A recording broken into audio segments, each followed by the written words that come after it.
right? So this becomes a knob, right? This is your knob. And a lot of times when I'm explaining these concepts to you, I'll show you sort of knobs that you can control. So, for example, in the linear and nonlinear, you had whatever you were applying the power, right? That was a knob, and you can control the shape of the motion, right? This is also a knob where you can control how fast something moves towards its target.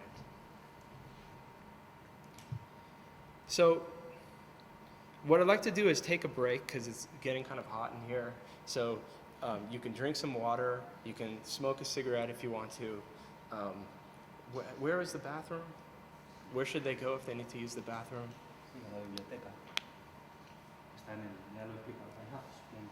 Oh, you explained it before. Okay, it was in Spanish. So okay, so if you want to use the bathroom, it's 6:15. So let's say we get started in 15 minutes. So I'll start again at 6:30. So definitely take a break, and I'll see you back here at 6:30.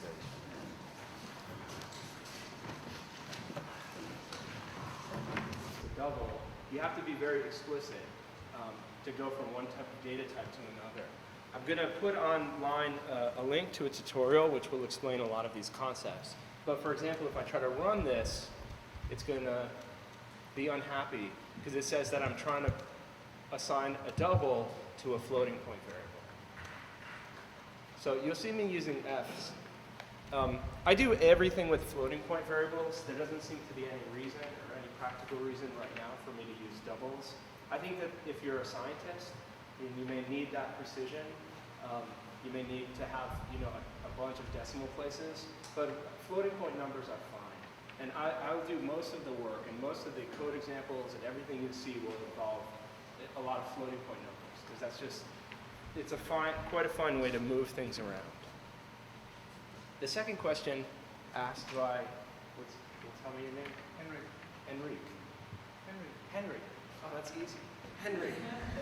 Henry asked me a second question, which is, what was the idle function, right? When I said this object had an idle function. And the truth of it is it's kind of the same in a lot of cases, that you have these certain kinds of things that objects do or that the main application does. One is there's a function called setup, right? It just sets everything up. It gets called once, right? Idle is a function which happens where you kind of do the processing. So for example, if we're running a simulation, right? If we have a spring system, we may idle. We may let that simulation run for a frame of time, and then in the draw function we actually draw it. And I like to really separate non-drawing things from drawing things.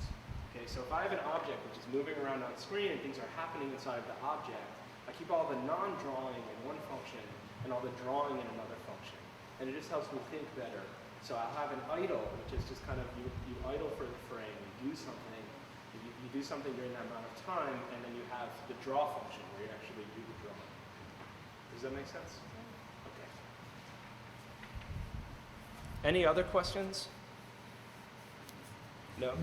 Okay, so how many of you enjoyed math when you were young? How many of you enjoyed math? Okay. No, you can admit it. So I kind of did. I have this issue whenever I'm teaching. I teach at Parsons, right? It's an art school. So you got all these kids coming in and they're like, oh, we're going to be artists. Fuck that. I just want to make stuff, And they can't believe it. I'm trying to teach them how to do interesting things, and they can't believe that they have to learn math. And so part of my job is not like a teacher. It's actually like I'm trying to stretch their brains, right? I have to grab their brain and stretch it a little bit to convince them that it's not that bad, right?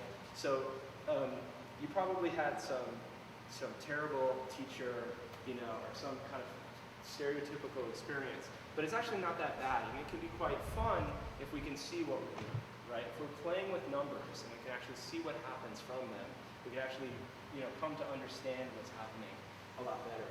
So I'm going to, for all of you people that loved math when you were young, this will be very familiar to you, and those of you that hated it, how many people hated it? Nobody? Okay. So people don't love it, but they don't hate it. We're going to talk about sine and cosine, right? This is a sinusoidal motion. And I have a diagram, but basically I can probably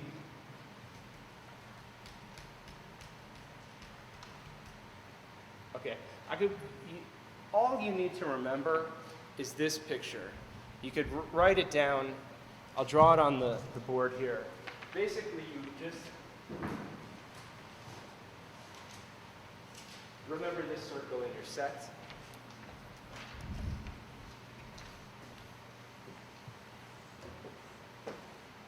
Okay.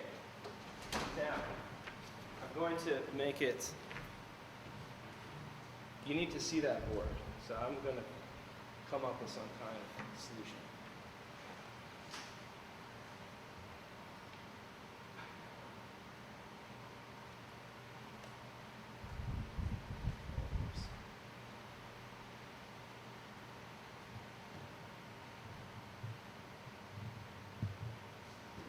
Oh, okay, hold on. Oh, whoops.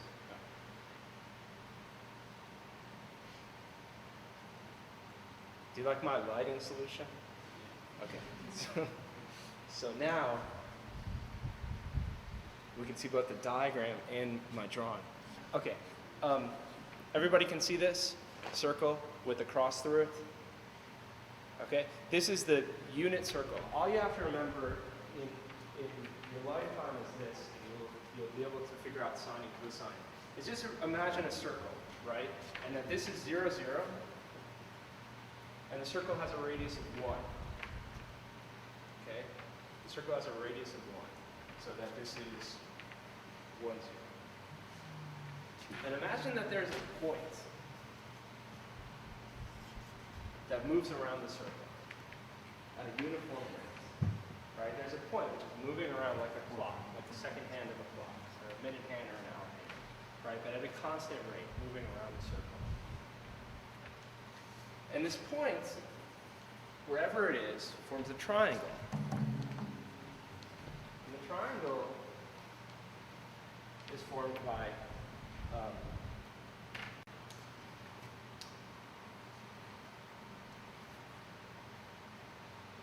forms two triangles.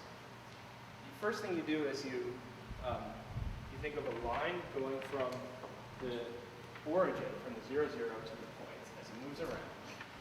And then you think about the projection of this line on the axis. Okay, if you take this line and you project it, right, what kind of shadow is it casting on the axis? So for example, if you just think about this axis, right, when this point is here, right, the shadow that it's casting is like this. And as the point moves up, the shadow decreases. Right? As the point gets to here, the shadow is nothing. As the point keeps going, the shadow on the x-axis increases. As it keeps going this way, it decreases. And so, if we think about the x-axis, we start at 1, we go to 0, and we go to -1, and then we go to 0, and then we go to 1, and we go to 0. Right? You remember this from math class, whether or not you loved it, or hated it, or liked it, or so on. And we wind up with a diagram which is cosine. Or it's actually sine. So we start at 1. By the time we get around, pi over 2, we go to 0. Here we're at -1, and then back up to 0, and then back to 1. Right, it's cyclic, it's repeating. Right? Cosine is the projection along this axis. So we start at 0. Am I wrong? Yeah. Okay, so science. you gotta forgive me. My brain is melting. Okay, so all right, hold on. Okay. Cosine is the projection along this axis. So we start at 1, we go to 0, we go to -1, back to 0. Back up to 1, right? It's cyclic, it repeats itself. Sine is the projection along this axis, along the y-axis. So we start at 0. By the time we get up here, we have 1, and we come back to here, it's 0, and then -1, and then 0, and then 1. So this is all you need to remember, right? This unit circle, and that you're thinking about a projection on either the y-axis or the x-axis.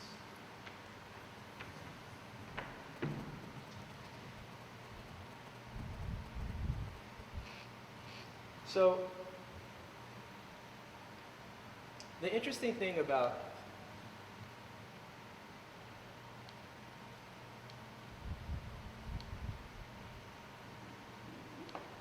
sinusoidal motion is that we can use it as an impulse, as an input into the system.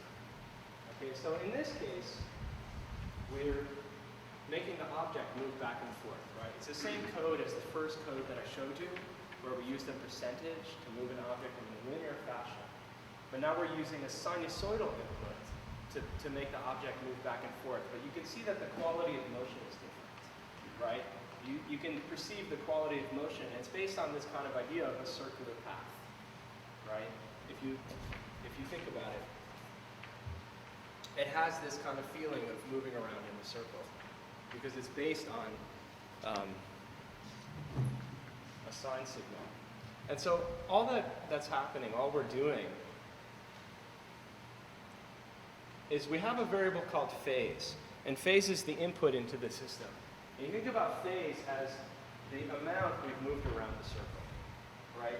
This is 0, this is pi over 2, this is pi, this is 3 pi over 2 pi, etc. Phase is the input. It's how much we're rotating around.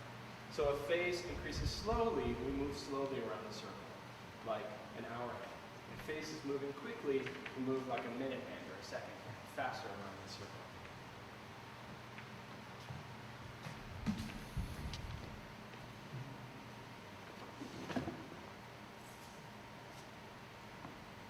So I'm just increasing phase by some amount, right? The first thing we have to do is we have to move around the circle. So we have a variable which is just a counter, right? It starts at 0, and then it's 0.0, it's 0.01, then 0.02, then 0.03, then 0.04, right? It's increasing at a constant rate, right? That's the speed at which we move around the circle. If we take the sine of that, we're going to get a number which goes between -1 and 1. Right, so remember that sine starts at 0, and then goes to 1, and then goes to 0, and then to -1, and then to 0. Right, it's constant and cyclic. So the sine of the phase signal gives us a number between -1 and 1. But remember the lesson that I taught you in the first half of the class, where I said we love numbers that go between 0 and 1. Right, sine is a number that goes between -1. But we want a number that goes between 0 and 1. And this is how we convert. Right? Sine is going between -1 and 1. If we take 1/2 of it, it's going between -0.5 and 0.5. And then if we shift it up by 0.5, it's now going between 0 and 1. Right? Does everybody understand that? We take it, it's a signal that's going between +1 and -1. Right, we multiply it by 0.5. Okay, so we take 1/2 of it. So now it's going between +0.5 and -0.5. And then we shift it up by 0.5. So now it's going between 0 and 1. Okay, so it's the kind of number that we like. And then we can just plug into our object, the object that we created, that moves between point A and point B based on a percent. So remember the first example that I showed you.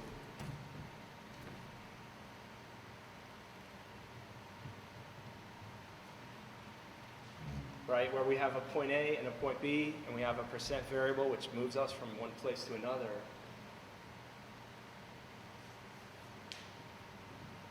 This is exactly the same. And a lot of my code examples will be like this, with only just kind of a slight tweak, basically exactly the same code. The only thing that's changed is this, where percent, instead of being a variable which is just moving in a linear fashion, is now based on a sinusoidal input. Right? And so you can see a quality of motion that occurs, right? And this is very,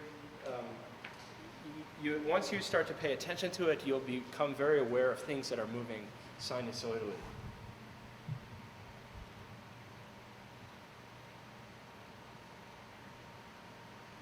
The next example is really based on an idea I can show you in the slides, actually. How many of you are musicians, work with music, electronics? Okay. There are different ways of producing sound electronically, and a lot of them at the fundamental level have to deal with sine waves, because that's basically how we can start to generate, using oscillators, we can start to generate tones. And we can combine oscillators to create different tones. And there are a variety of different techniques that have to do with sine wave as an input to create different types of tonality, right? If you listen to a sine wave, it's a kind of sound, right? I'm sure you've heard it. It's very pure sound. But you can combine sine waves to create different kinds of sound. So I'm going to show you an example of that. I don't have an audio example, but I'll bring one tomorrow. But I'll show you an example of that visually so you can understand what's happening. There are different types of what are called modulation techniques.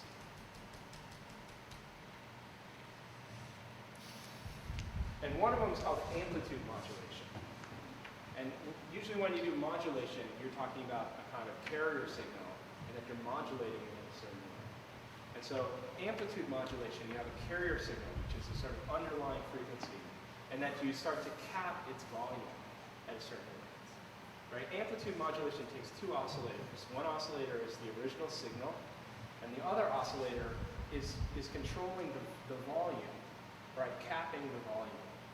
Okay, this is how amplitude modulation works, and it's how a lot of electrical signals actually get sent through the radio waves.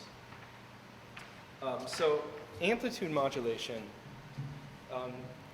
is useful for sound because you can take basically two oscillators, which are, if you listen to them themselves, they sound very bright, but they may sound kind of boring, right? They don't produce a very rich sound. It's a very like a sine wave, it's very much a flat sound. Doesn't have a lot of depth to it. It's kind of one frequency.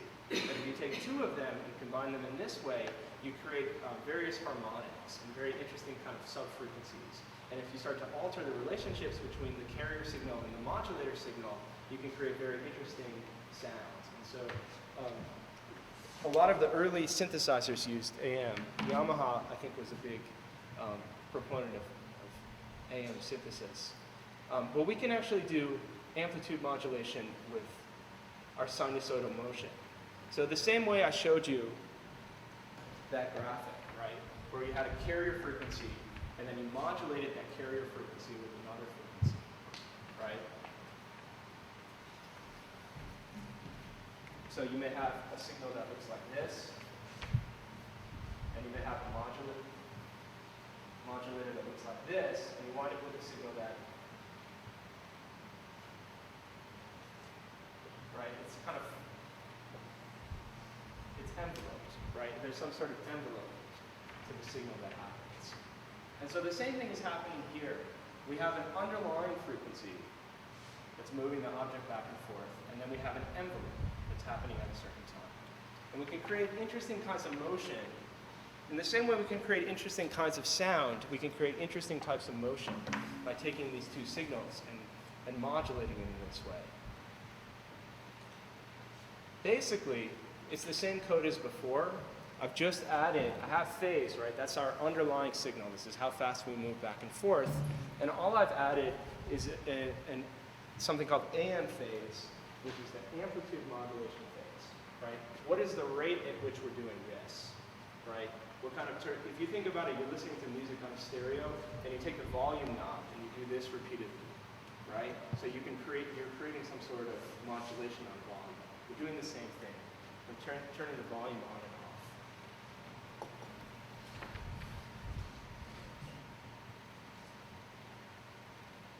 So the first thing that I do is I have AM phases going at a certain rate. In this case, it's very fast. And then I convert AM phase into a number using this sinusoidal techniques. I convert it to a number that goes between 0 and 1. Right? We like numbers that go between 0 and 1. 0 and 1 is a way of capping the volume.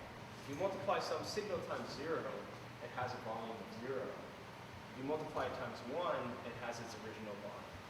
Right? So 0 to 1 Another useful feature is that we can use it to kind of control the signal, right? So 0.5 is half volume, 1 is full volume, 0 is off. And in this line is where I actually do that. I have the phase, this is my underlying signal. This returns a number between -1 and 1. And then I actually multiply that by my volume control. Right? So if that number is -1, but we have a volume of 0, then we actually have an output of 0. Right? If we have a volume of 0.5 and we have my modulator is at 1, we have a volume of 0.5. So this is our way of kind of controlling the volume. And you'll see interesting things that emerge. And I invite you only to kind of just to try it. But for example, if you have a fast-moving carrier signal and a slow-moving, right? So the carrier signal is what's driving it back and forth, right? It wants to go back and forth at a certain rate, right? I'll show you what that looks like. So if I just say 1 here. Okay, this is the rate it wants to go back and forth at, right? This is the carrier signal. Sinusoidally, it's moving back and forth. If we cap the volume at a slow rate, right, it's like this, right? It's moving back and forth, and then it comes down, and it comes back out, and then it comes down, right? So you can see the same sorts of things you saw in the graph, you can also see here. Very interesting types of behavior emerge if these numbers are very close together.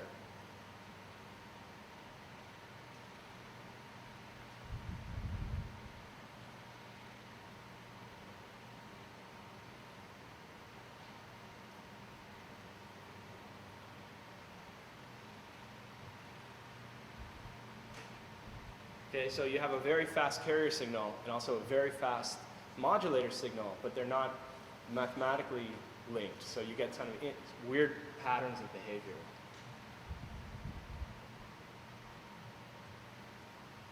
And it's one of those things which I really just encourage you to try it and just play around and see what you come up with.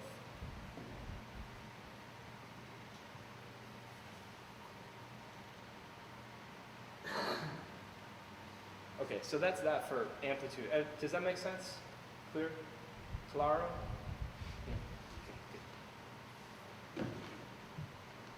Okay, next one.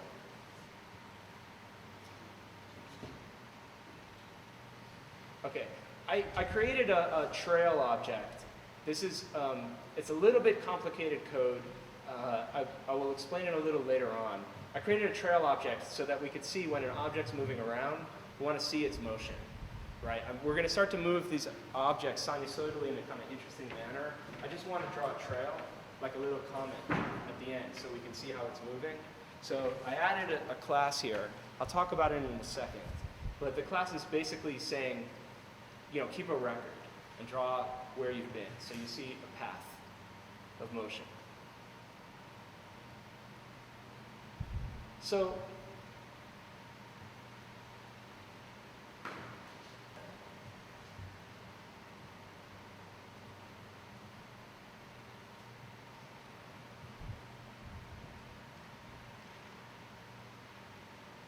okay, I messed up because the example I want to show is not in here, so I'm going to code it right now. Basically, we can use sine and cosine to make objects move in a circular manner. Right? If we want to make an object move in a circular path, we can use sine and cosine.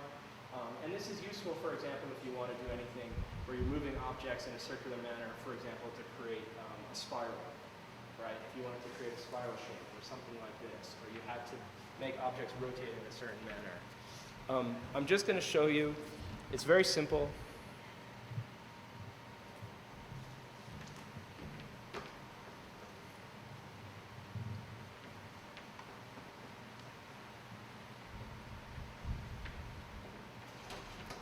It's a very simple formula.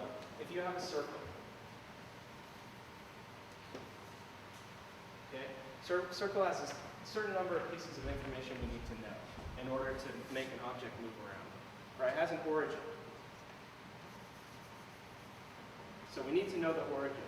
That's the x origin and the y origin. Right, the x position of the origin and the y position of the origin. Another thing the circle has is a radius. Right? We need to know how big it is.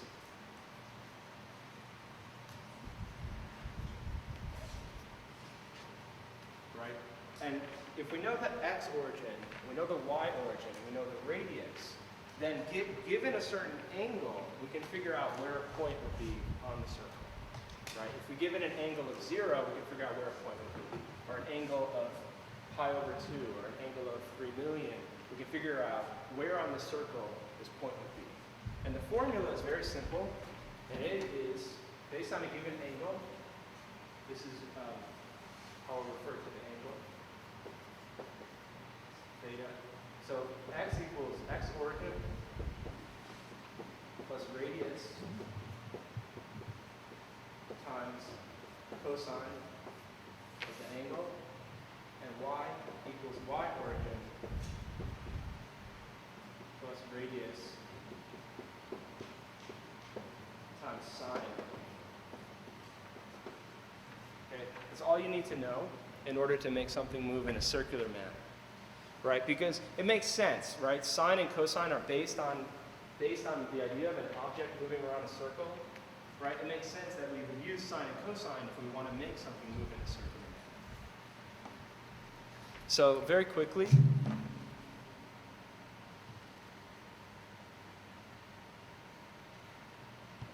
I will add it here.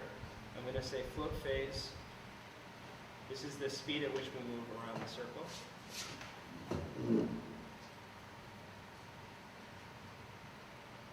Start at the 0 position, and I'm going to say phase plus equals, and we'll move around the circle at a certain rate. And I'm going to say float x equals, and give me an origin, give me a position. X origin? The center of the applet. The applet is 400 by 180. So x origin equals 200, y origin equals 90. What should the radius be?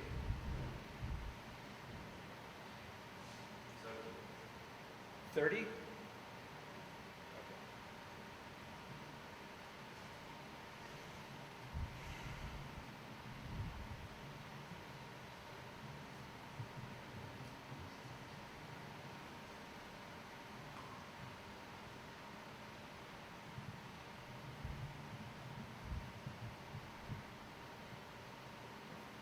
And before I was moving based on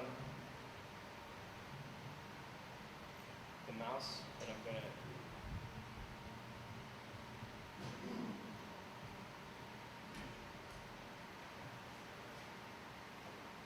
Okay, we're moving in a circular manner. Okay? We're going not the way you would expect if you're used to trigonometry, like when you learned it, like 0 and pi over 2 and 3 pi over 2. And that's because in processing, the 0, 0 position is here and not here. So everything's sort of upside down or counterintuitive to what you expect. So we move counterclockwise because y is reversed, because the 0, 0 is actually the upper left corner. But we're moving in a circular manner, right? And if we change the phase, we can change how fast we move.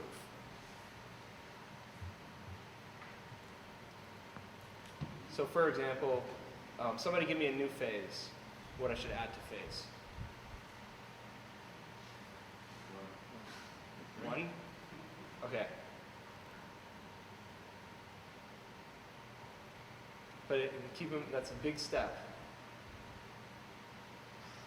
Okay, so it just takes 6 steps to go, right, 2 pi is 6.2 something, 6.28.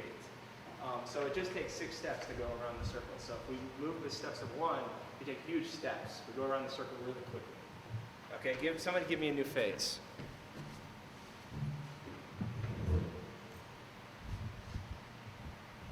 A new phase.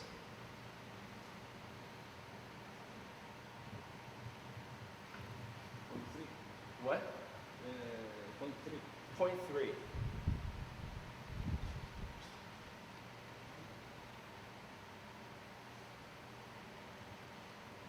right? We're moving, it's a bit slower than 1, about 3 times slower, but still pretty fast.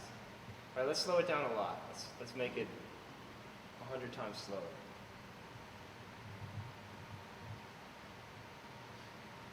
Right? So we can move in a circular manner, we can control how that circle moves.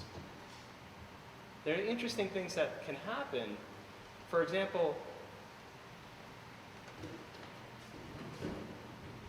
okay, I'm going to up it a bit.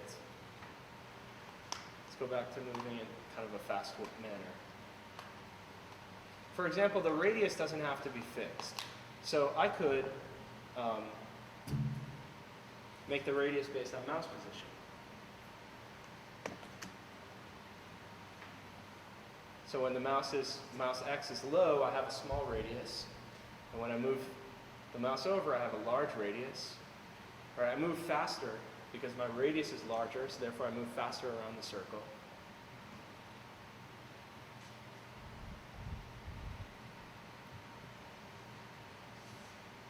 But this would be useful, for example, if you wanted to make a spiral. So a spiral is basically a circle that's being drawn, but the radius is increasing at a certain rate. So I'll just show you a spiral quickly, and then we'll move on.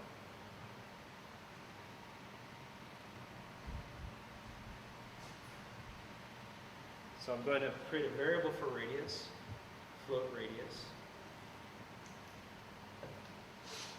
And let's say we'll start with, start at 0. We'll increase radius by a certain amount.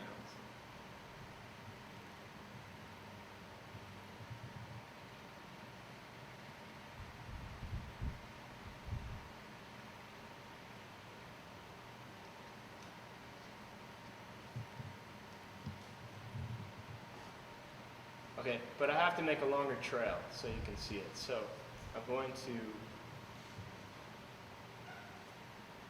for the constructor of the trail object, I can say how many points to record. So I'm going to record 800 points.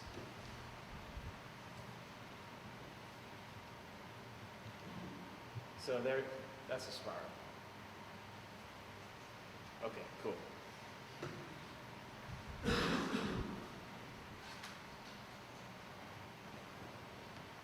Now, interesting things can happen if you have different signals coming to X and Y. It's what's called the lisajou. I'm just going to show you an image of it, if I have one.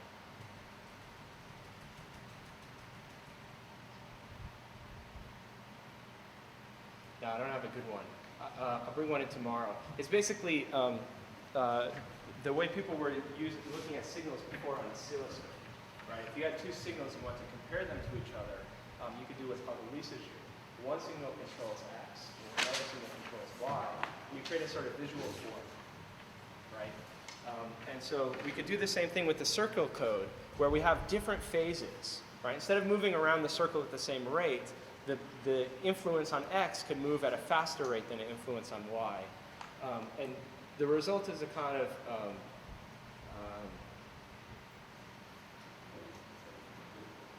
create some kind of interesting organic forms. This kind of form is called the lisajou figure.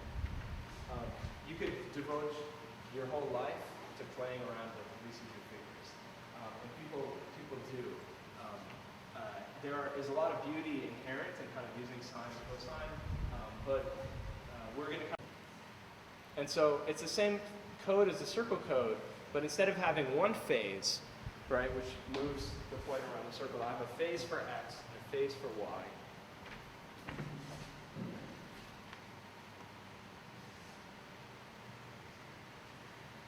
And they're at different rates. And then I take the cosine of the X phase and the sine of the Y phase, and therefore I get these different rates. So if these rates are multiples of each other,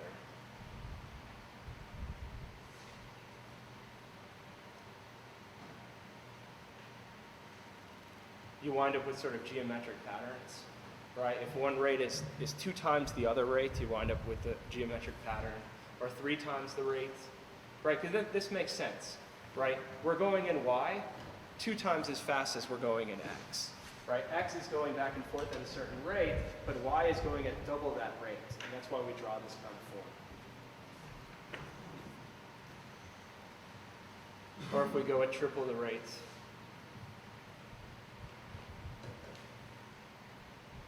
Right, we get these kinds of forms. And so Lissajous is really a kind of a strategy for looking at one signal versus another signal.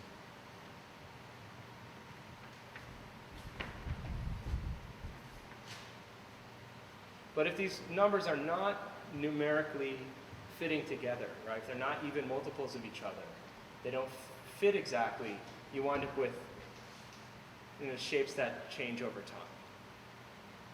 So this may look like, how many of you had like an old Macintosh that had a screensaver that looked like this?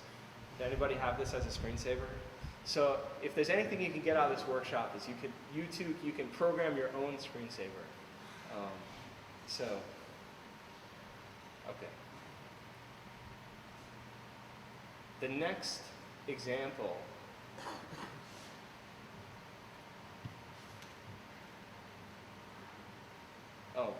these are out of order then. That's the circle example. The next example is basically the same as the Zeno, except now we're going to orient the object along the path it is moving. Okay? So remember the Zeno code that I showed you, right? Where an object moves towards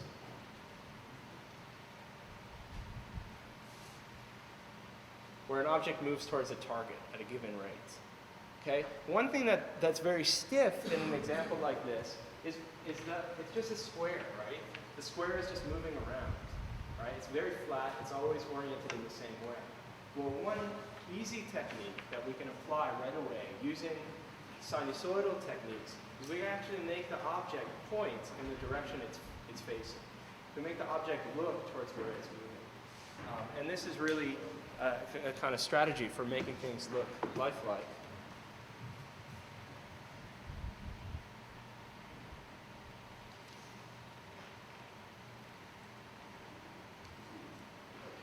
So in this case, the object actually turns, right? It faces where it's looking, right? And it's much more convincing as an animation than the first one I showed you, where you just had this kind of goofy square.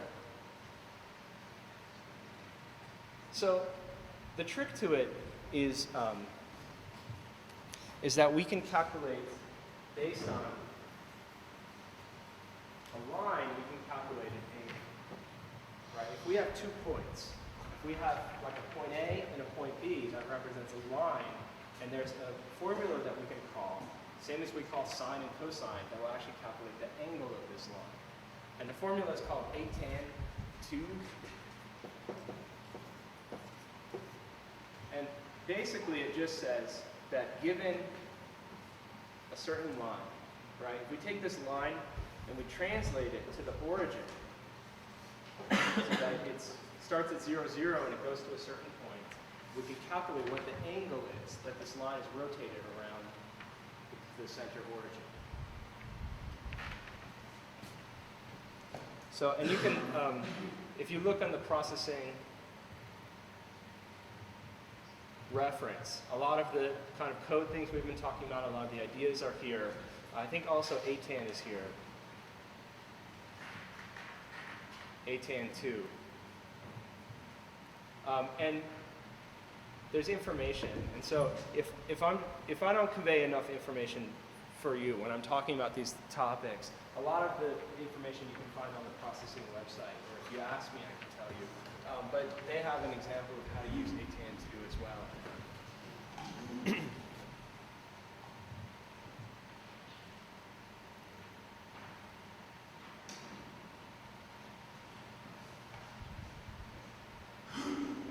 The only thing that's different in terms of the Zeno code is that it's the same code as before, but in order to get this line, in order to figure out where I'm rotating towards, I need to know how I've moved, right? And it's the same problem that I told you before, right? Where I show you 1 point, you know position.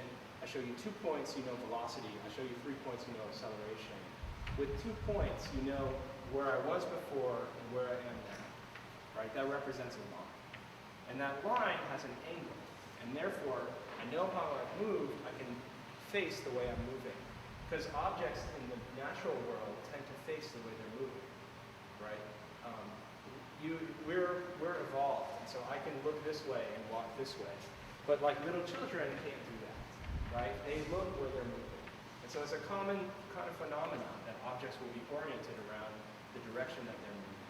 And it helps our brain see things when they're moving. So I needed the old position because I need that to calculate this line so I can then calculate an angle. And basically all the good stuff happens here. This is the same code as before for blurring to catch up to a certain point. But now I'm calculating the difference in x and the difference in y. So where I was a frame ago and where I am now, I'm calculating the difference so that I can then calculate the angle of that.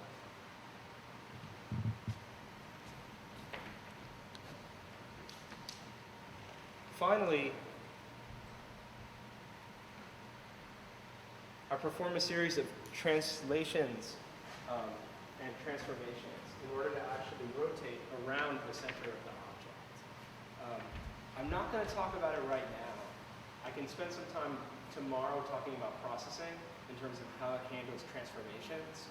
But essentially, just the quick picture is, in order to rotate an object around its center point, I have to translate so that the origin is the center point, and then rotate, and then draw the object, and then translate back. And anytime you do a transformation, think about it, just think about transformations that you have a piece of graph paper, right? It's like this paper with lines on it that forms a grid. Okay, you can move this graph paper around, right? You can translate the graph paper so that the 0, 0 point is in a new place. You can also rotate the graph paper. Okay, and then you can record where this graph paper was. So when you say, for example, push matrix is taking a snapshot.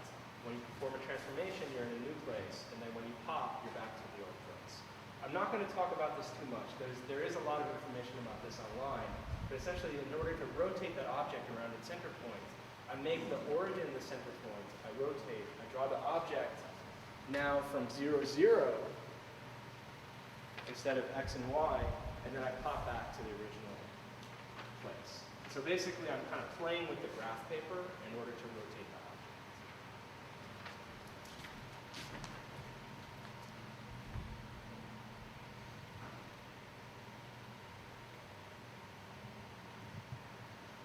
Finally, I think I'm going to crash pretty soon. So I'm just going to show you these last 2 examples, and you can take some time and look at them. I'm not going to go over too much over the code, but they're basically based on the idea of keyframe animation. We would draw a path. We have the object move along the path. And so that the same way for I create a kind of recorder, I can actually have an object move along that path.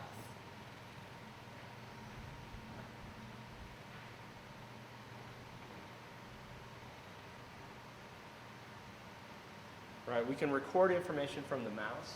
We can record the last 100 frames that the person was drawing, the last 1,000 frames.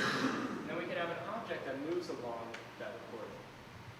Right, and this is one kind of useful way for creating interesting or elegant output based on gestural information. So for example, I happen to know that this code that I showed you before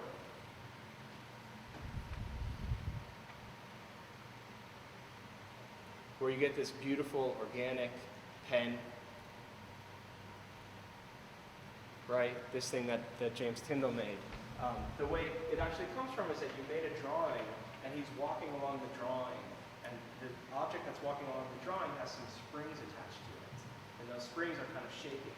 So if you make a tight move, the springs kind of fling out, and that's where you get these really nice curls. And so he's using basically the same technique of recording that data, and then walking along it, and then sort of amplifying the discontinuities.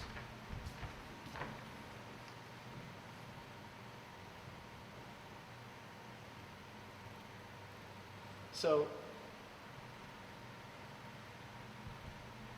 the most important thing, this is actually, it's interesting code. And so for those of you that are familiar with processing, for those of you that are very advanced in processing, you should take some time with it. Probably some of you have already done this yourselves. It's essentially a ring buffer, right? It's recording data in what's called a ring buffer. And we can record data sequentially, right? We can have an array, we can record data like, here's data number 1, data number 2, data number 3, data number 4. We can record a sequence of data. A ring buffer records a sequence of data of a fixed length, and when it gets to the end, it starts at the beginning, right? So I draw it out here. Let's say the fixed length is 5. When we record the first 3 values, 1, 2, 3, that's where we are. When we get to the end, and we have to record the 6th value, we write over the oldest value, right? It works in a ring, right? The oldest data is always getting written over, right? So it starts empty. You start filling in data. As soon as you get to the end, you start at the beginning, and you keep filling in. That's a ring buffer. And so the point recorder is a ring buffer, so that if I keep drawing, I think it's limited here to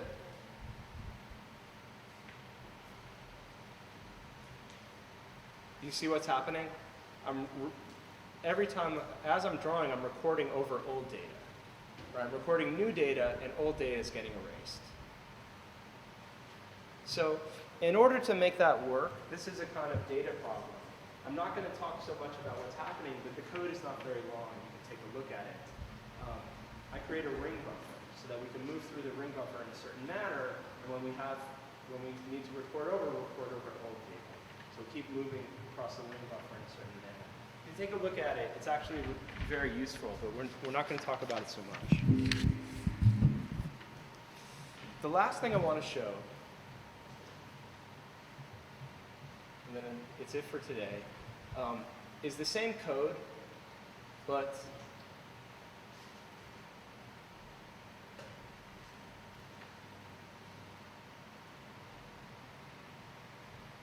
with orienting and what's called squash and stretch. And it looks a little bit jagged here because the data that's coming in can be quite jagged when you're recording mouse information. But squash and stretch is a common animation technique, right? First of all, we talked about orienting, right? It makes sense to orient an object along the direction that it's traveling. But it also makes sense when an object is moving fast that oftentimes we perceive it as being longer. An object is moving slower, we perceive it as being shorter. So that we can actually stretch an object. And so you'll see this if you ever look at kind of old cartoon animation like Warner Brothers or Bugs Bunny or something, and you slow it down, it's a common technique that animators are doing. If they draw a ball moving in space, right, moving across the screen, it'll actually become an oval when it's moving fast, and it'll become a ball again, right? And that's called squash stretch, and that gives your eye a clue that this object is changing, that the velocity is changing. And so here I've implemented squash stretch. The problem with the mouse recorder is actually that oftentimes you wind up with data which is so close together. So the mouse information is being recorded at pixel intervals.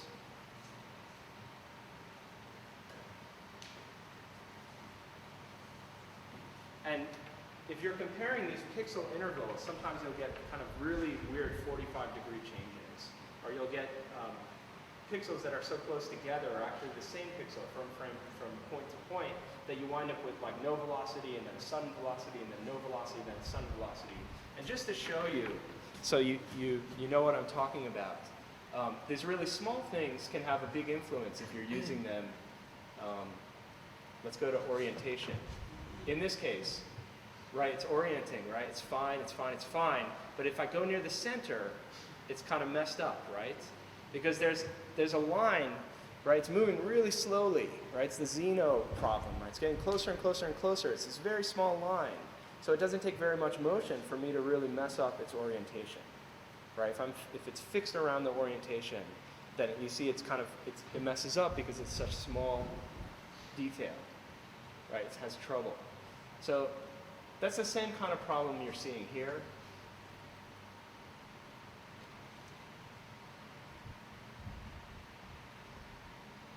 right? If it appears kind of jaggedy or wiggly, it's actually a result of the data being too close together, right? Getting these kind of very small, incongruent locations. So you get sometimes a rotation this way or a rotation this way. So the object is actually kind of flitting. So there are several things we can do about it. We can actually blur the data. We can remove points if they're too close or fall within too close a threshold.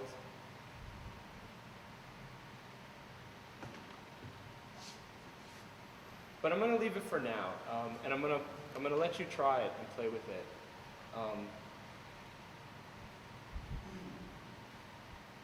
Tomorrow I may come in with a blurring routine. Okay, so we'll take this mouse information, and then we'll actually kind of smooth it so we get more of a continuous flow as opposed to kind of pixely, where we may get sort of discontinuities. But for now, I'm going to give you an opportunity to play with it.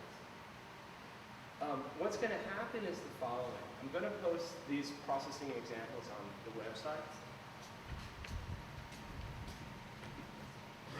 I'm going to post also some links to a couple of intro tutorials.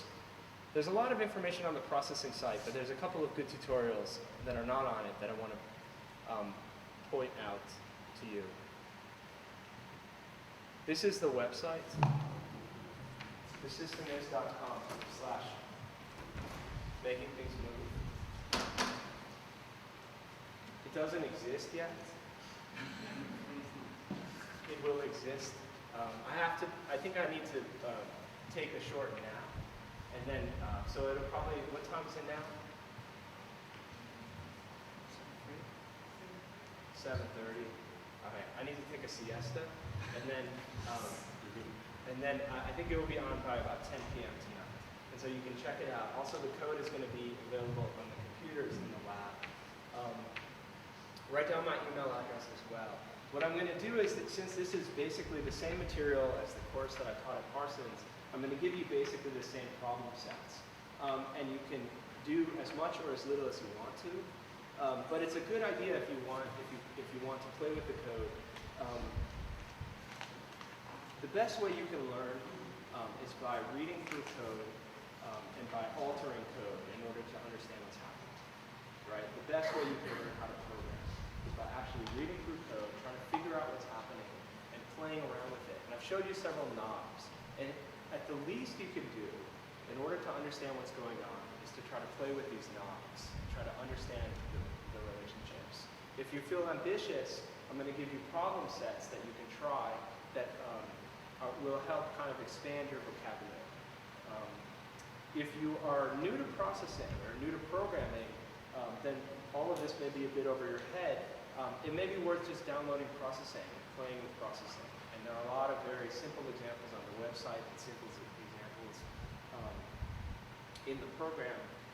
And it may be worth kind of playing around with it and just trying it and just learning about variables and functions and so on, so that you get a clue as to what's happening. Tomorrow, basically the idea is that the lab, did you explain where the lab is? Something no. I explained it. Okay. The lab, which is in at the Media Lab Madrid, which is all the way down the center here, on the second floor, will be open from about 10 a.m. on. And so I will just kind of be hanging out in there.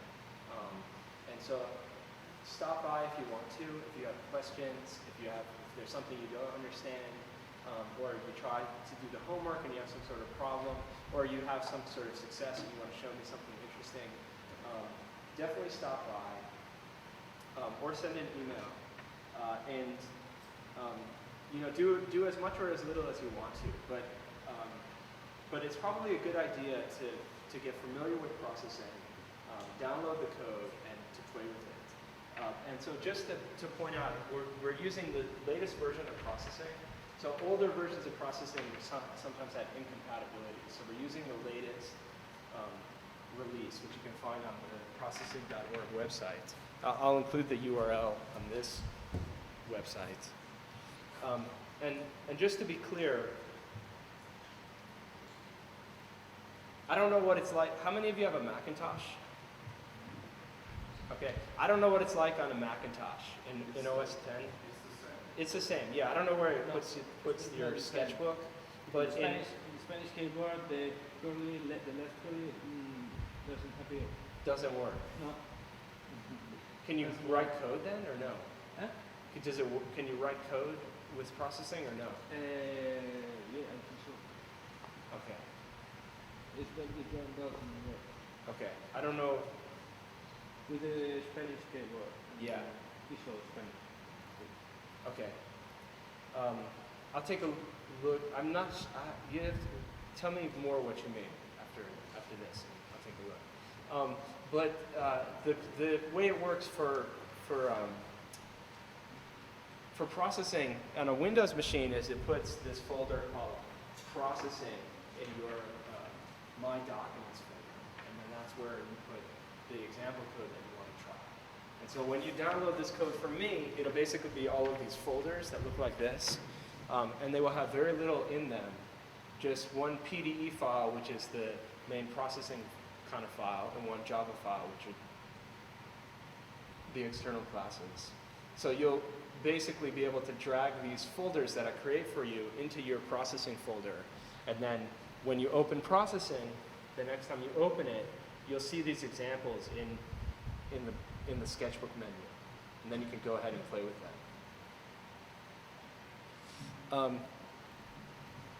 A couple of just points to remember, whether you've been coding for a long time or coding not a long time. It's usually a good idea to kind of save multiple versions.